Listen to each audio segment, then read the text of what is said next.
Welcome to Đồng Nai Radio and Television Station. Here comes to the news today. Member of the Party Central Committee, Secretary of the Provincial Party Committee Nguyễn Hồng Lĩnh has just received the Standing Committee of the Provincial Vietnam Catholic Solidarity Committee, led by the Father Trần Xuân Thảo as the team manager, chairman of the Vietnam Catholic Solidarity Committee of Đồng Nai Province. Reporting to provincial leaders, Priest Trần Xuân Thảo says that on June 22nd and 23rd, the 8th Congress of Vietnamese Catholics to build and defend the Vietnamese fatherland in the Đồng Nai province, the third period of 2023 to 2028, took place successfully. In the new term, the Provincial Committee for Solidarity of Catholics of Vietnam will continue to contribute more and more effectively to the successful implementation of the goals and tasks of economy, cultural, social, national defense, and security development, consolidate the rich national unity plug in the area. Comrade Nguyễn Hồng Lĩnh, member of the Party Central Committee, Secretary of the Provincial Party Committee, congratulated the members and permanent members who were appointed by consolation to the Catholic Solidarity Committee of Vietnam in the new term. According to the Vietnam Textiles and Apparel Association, in the past half year, the total export turnover of textiles and garments were estimated at over 18.5 billion USD, down more than 17.6% over the same period last year. The shortage of orders has had a strong impact on business and the whole industry. Although thanks to the free trade agreement with Europe, Vietnam's garment export to the EU increased by nearly 20% in the period from January to April.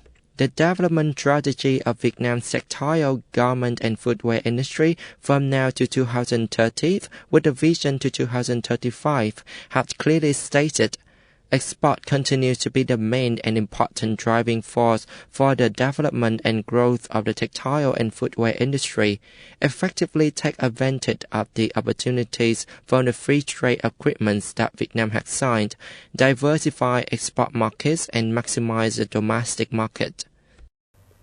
The Ministry of Information and Communications officially launched a campaign, Month of Action Propaganda, on identification and prevention of online fraud. The campaign aims to raise people's awareness and knowledge about online fraud and protect Vietnamese people against potential risks of cyberspace. Statistics of the Information Security Department show that in the first 6 months of this year, online frauds in Vietnam increased by 64.78% over the same period last year and increased by 37.82% compared to the last 6 months of 2022. There are three main groups of scams, including grant impersonation, account takeover and other combinations, with 24 types of scams taking place in Vietnam's cyberspace. The scam mainly targets to the elderly, children, student youth, workers, employees, office workers. China's Foreign Ministry launched U.S. indictment of Chinese companies and individuals on fentanyl-related charges. China has also expressed strong opposition to the U.S. over its sanctions on Chinese companies and individuals over Chinese exports of chemicals and equipment. In response to the question about the U.S. government's accusations against 4 Chinese companies and 8 individuals of trafficking in chemicals used to make fentanyl, a Chinese Foreign Ministry spokesman said law enforcement officials of the United States ensnare Chinese citizens through stalking activities in the third countries and blatantly accuse Chinese organizations and individuals. This is a form of arbitrary detention and a unilateral punishment, completely illegal. This seriously harms the basic human rights of Chinese citizens and the interests of the Chinese company involved. Deputy Chairman of the Security Council of the Russian Federation, Dmitry Medvedev, on June 24th, called on people to gather around President Vladimir Putin.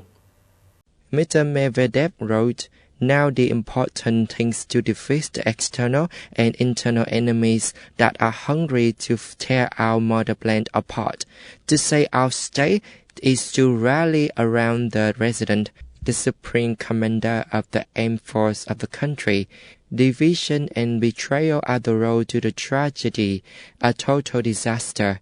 The governors of Russia's Voronezh regions says the military was taking necessary military measures in the region as a part of declared anti-terrorist operation by Russia following a mutiny by militia group Wagner.